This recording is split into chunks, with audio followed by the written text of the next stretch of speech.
We are redeeming the time. Okay, guys, we're announcing the new year for the Enoch calendar. You can see we're here by the sundial of Ahaz in Jerusalem. Behind me here is the outside wall of the old city of Jerusalem. And as we pan over here, it's a little bit obscured by the trees, but believe it or not, guys, back behind me is the old place of the clock. The clock mechanism that's in Big Ben was by Jaffa Gate over here. And when the British came to Jerusalem, they took that mechanism over to London and put it in their clock, stealing time from Babylon. So we're taking it back. We're redeeming the time. Time will be measured in Jerusalem. Okay, this is Jerusalem royal time. We can see in this sundial, you see the little circle there.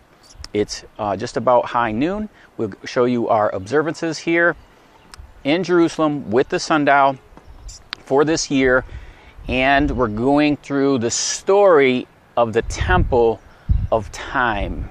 Okay, the temple itself is a sundial. We're here in the west, but the eastern gates represent a sundial in the temple. So Christ will reign in Jerusalem, and time through the whole world will be measured in Jerusalem. Okay, Jerusalem, the center of the world and time. Okay, we have this little globe here in the park. Right here is one of the towers at Jaffa Gate. And guys, if you look up old photos of Jerusalem before the British, you'll see there was a big clock tower over here. And in that clock tower was the clock mechanism for the clock here went to Big Ben. So that's in Big Ben. You can search that. But Jerusalem is the center of time. Not only the hours of the day, but the days of the year and the year. Now, what's cool about this monument here is they're actually displaying exactly what we're talking about. You have over here Asia, over here Europe, Jerusalem in the center of time, and then Africa. So Jerusalem is the center. Now we're here in Mount Zion, as we can see by the tower. And again, it's another clock tower. And we're going to look at something here down below called the Essene Gate. Okay, here we are at the Essene Gate. Now, we have, of course, his old ruins and excavations. You see the digging going down, coming to bedrock. Now, what we're looking at is pretty strong evidence of something that Josephus described as the Essene Gate. Down below, we have a steep drop. And the reason this is important for us as it relates to time is that this is the same community that was in the Dead Sea Scrolls. You can see they're making this a place to visit here on Mount Zion, and this is where they kept the Enoch calendar. Okay, so we're at this gate in Jerusalem with the people that kept the right time. Now, what we're looking at here is amazing. This part I do know, or at least some of it. Okay. When we come to the roads, the Roman period roads, the time of the Second Temple, it's quite common to see this characteristic here, where you have the road. I'm going to look at the report on the excavations here, but I believe this is a door of the entry to the gate. But what we see of these large pavement stones everywhere, okay, this is the road. Then below the road, like we've seen in the City of David and elsewhere, would be a drainage channel. And I know in the excavations he did describe this, okay? And then we do have other aspects and components of this gate.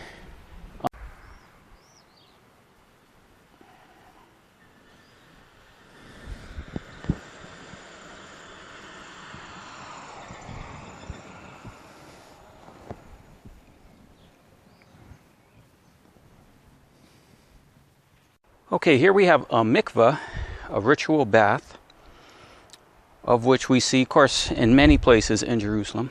But there's evidence to suggest that this is part of the community. And what we're looking at is here's the cemetery, and just over there is the excavation. So we do have mikvahs and evidence, even caves, okay? And why is this important to us? Why do we concern ourselves with this location on Mount Zion?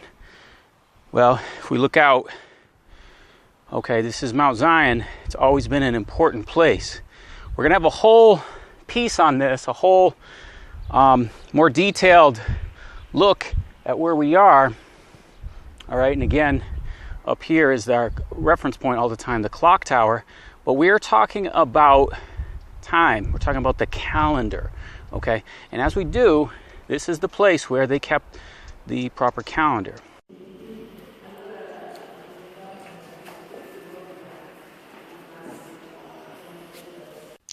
Now, when we are talking about the temple, not just being a temple, but a temple of time, I'm very pleased with this rendition of the Ezekiel temple. You can see the perimeter of the temple complex has 3 gates. This is east, this is north, this is south. And as well, we have inner gates, east, north, and south. And what they've done here in this very nice 3D representation of the temple is they've done it in a way that you can see the sun is rising in the east, casting a shadow off this tower. You can see that shadow is projecting a shadow onto the inner courtyard here. So certainly what would happen each day as the sun rises in the east and hits the east tower, it's going to cast this shadow. Okay? And the other thing it will do that we've learned is it will also cast a shadow perfectly in alignment with the equinox. Because this tower here, or gate, the sun will hit here, rising in the east, and cast a perfect alignment with the tower behind it. Okay? Now that will happen on the equinox in the spring and in the fall. Now we've learned this principle by studying the Great Pyramid, actually. Because in the Great Pyramid we have the same thing. There is actually 3 pyramids that are to the east of the Great Pyramid, and there's a perfect alignment here when the sun is coming from the east, projecting a shadow. Okay, so these two, when there are 2 shadows of these pyramids on the Great Pyramid, that is the spring and fall equinox. Okay, then when it comes to the summer, the sun is moving on. Oh, excuse me. Let's go back here. The sun is moving in the, what is that, north, and now only this.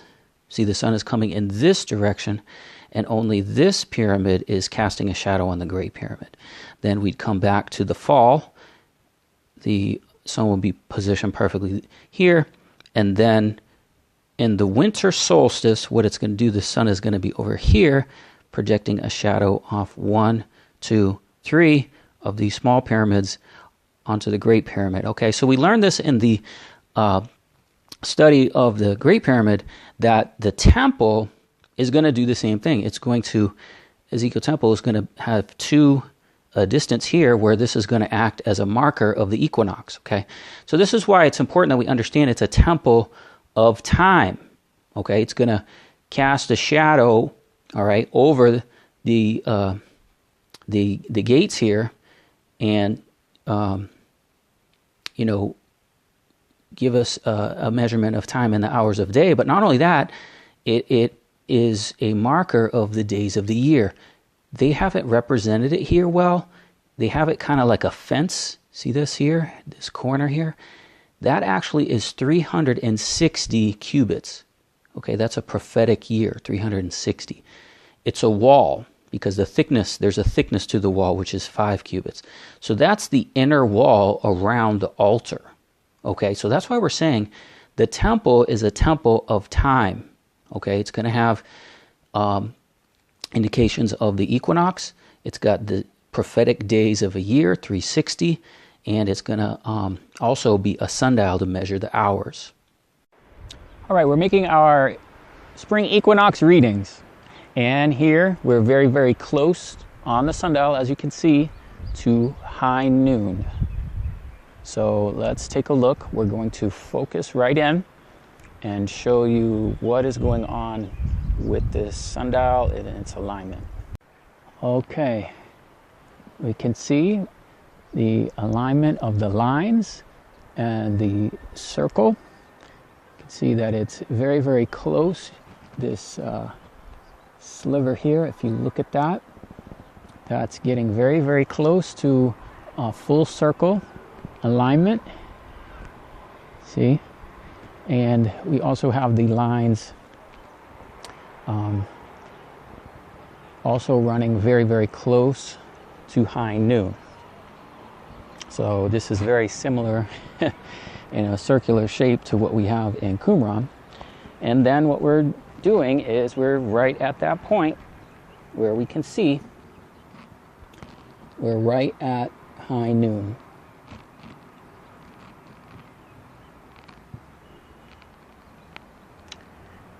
You can see that the other camera's on the tripod, so we'll show you this in more fast motion. But this is March 19th.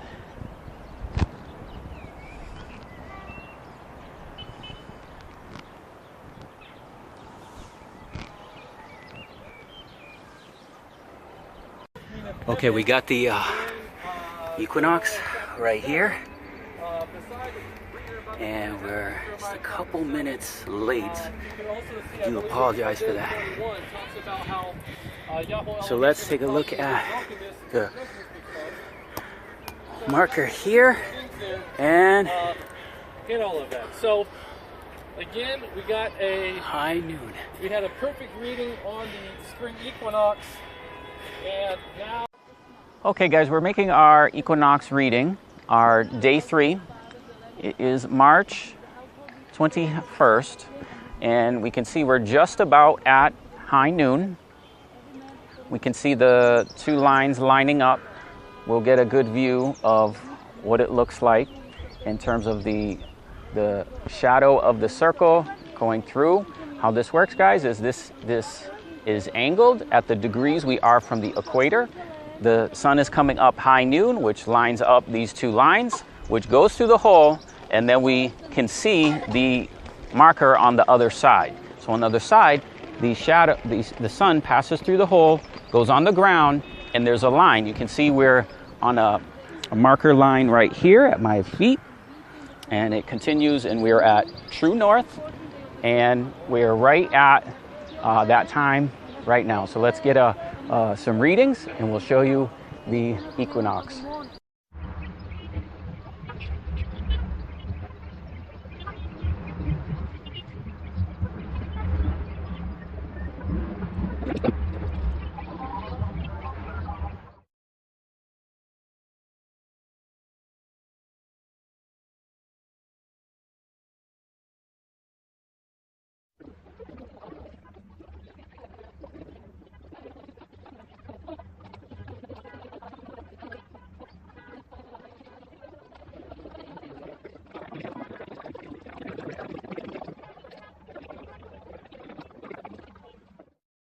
We'll show you the time lapse as well, but we're right here now at high noon.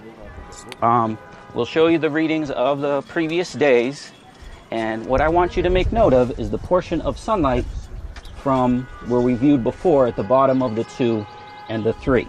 Okay, again, we will show you our time lapse on this, but we're right at that point right now, and what we're counting on is this particular marker, this dot right here, under the assumption that it's correct. Now, when we did the winter solstice, it comes here and it stays for 3 days. Sun stands still. That's what solstice means. The 4th day is the solstice, okay? And then the sun moves back. Now, what's happening, it's come from this point in the winter, and then every day at high noon, the circle is there, and it will move until the center point. And that's what we're observing right here is the center point.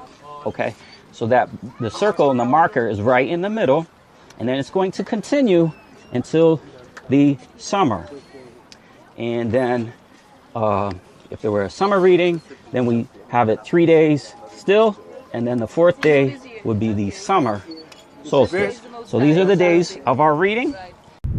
Okay, now you can see behind me in Jerusalem the Dome of the Rock, the eastern wall of the old city.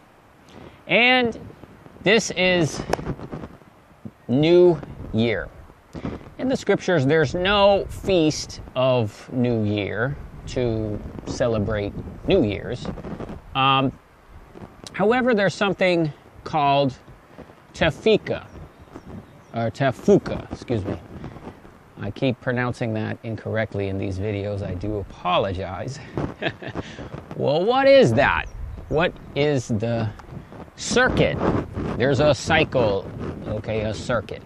And the reason I took you through the Essene Gate in Mount Zion, and actually the reason I'm here is this is the only place I can get peace and actually speak to you.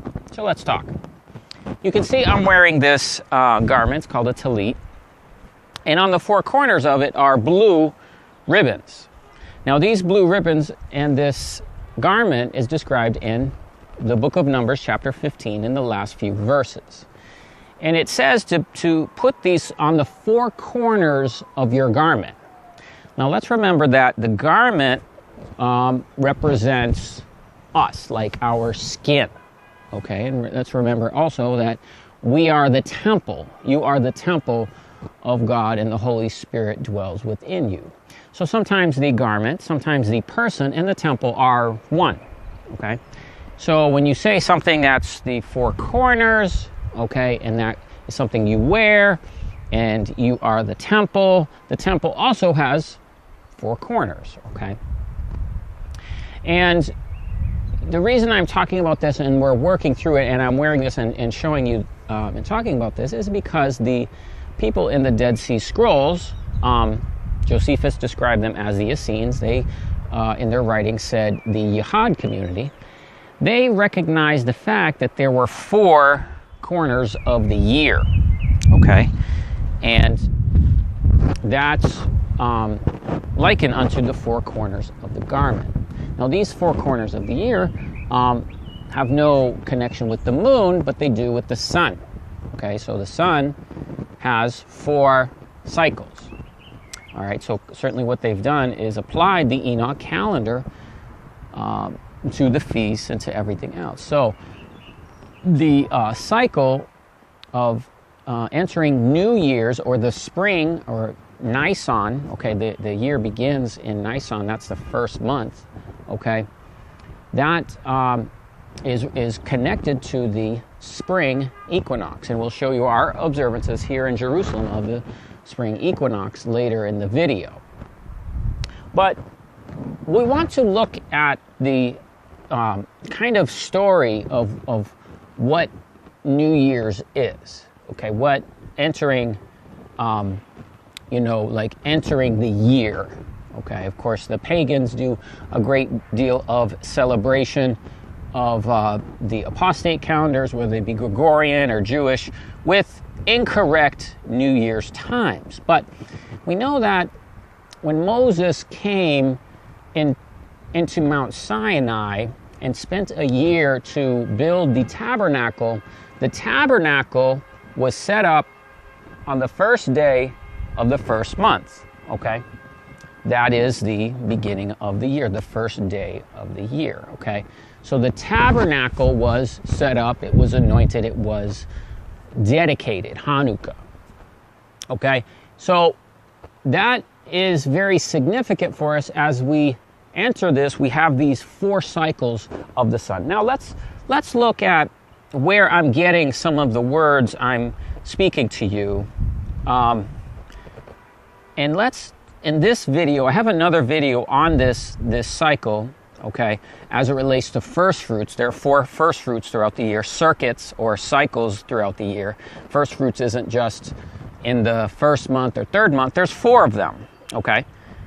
And that's, well, let's look at it real quick while we're talking about it. Exodus 34:22, and you shall observe the Feast of Weeks, the first fruits of wheat harvest, the Feast of Ingathering at the year's Tefuka, the year's cycle. Okay, so that's a cycle. It's not the year's end. Okay. And this word we also find in Psalms 19. Now, it's really Psalms 19 that we want to, talk about the Creator of heaven and earth, the things that He has done to restore us back to Eden. Okay, Psalm 19, verse 1: the heavens declare the glory of God, and the firmament shows His handiwork. So, the heavens and the sun, moon, and stars should bear witness to the glory of God. Their line has gone forth throughout all the earth. And in fact, we have our line here. And so there's what he's saying here, there's a line that goes forth throughout the whole earth.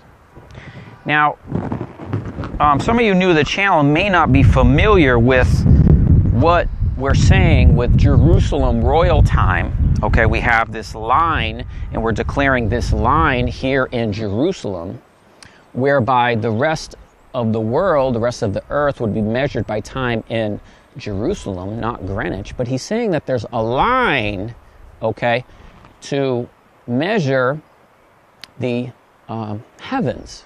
Okay, so where is that? Where is our line? Where is our point, our demarcation point? Well, we certainly have an equator, okay, north to south, but east to west, it's Jerusalem. It's here, okay?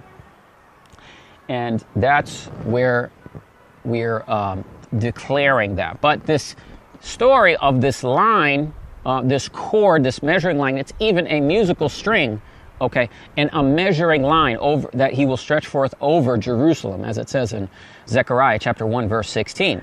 And their words to the end of the world. In them He has set a tabernacle to the sun. Okay, so the tabernacle, let's remember the tabernacle, Moses' tabernacle was set in the first day of the first month. Okay, the tabernacle. Okay, so that's the garment, the four corners. Okay, so before the first day of the year, you would have this this day of equal sun and nighttime. Okay, so the heavens declare His glory.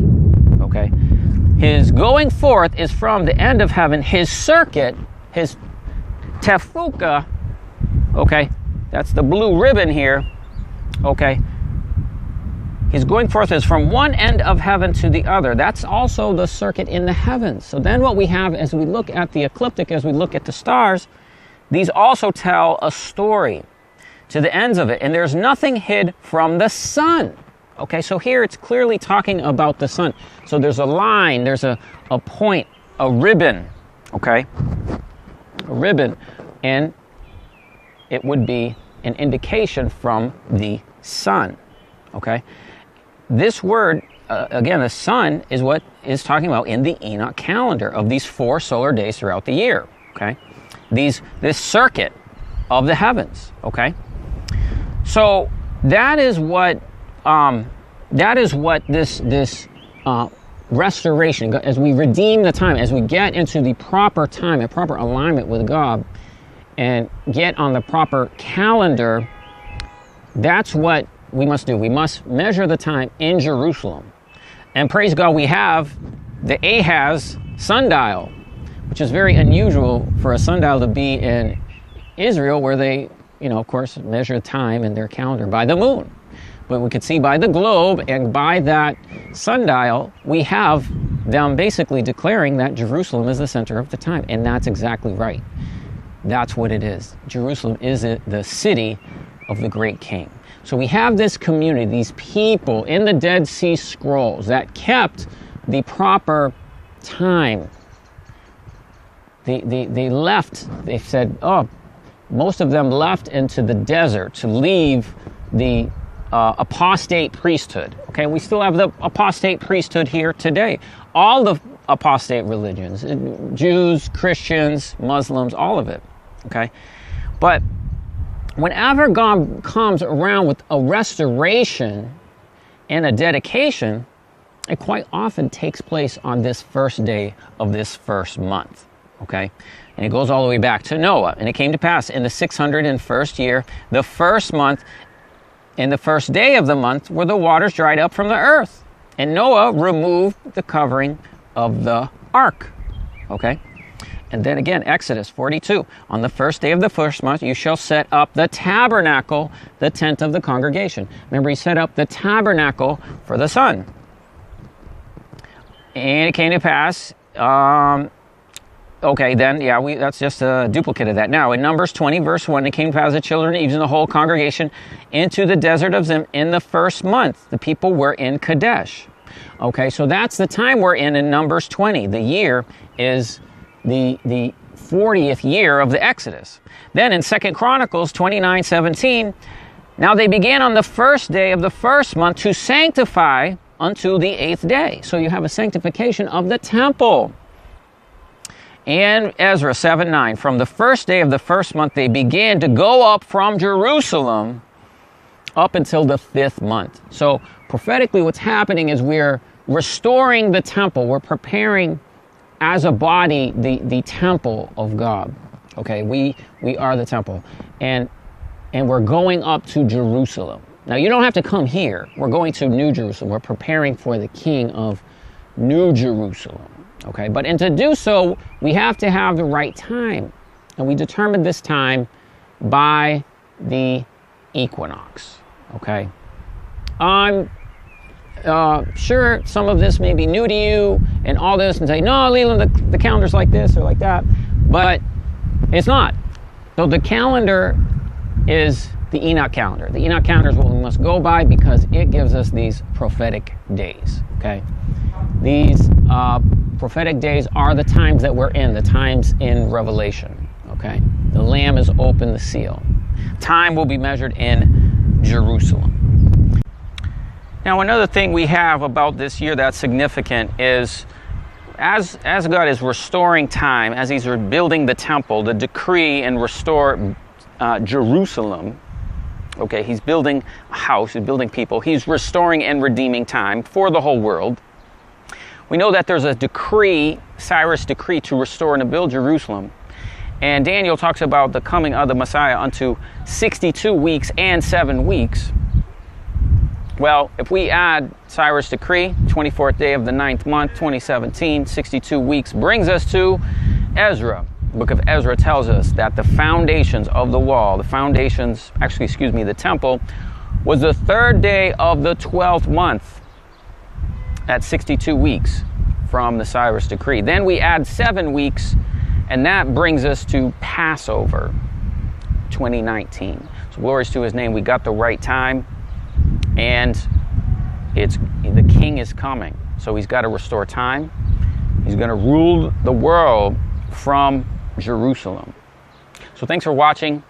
If you're new to the Enoch calendar, we posted the calendar for 2019. I'll put a link in the description field. Also for Jerusalem royal time.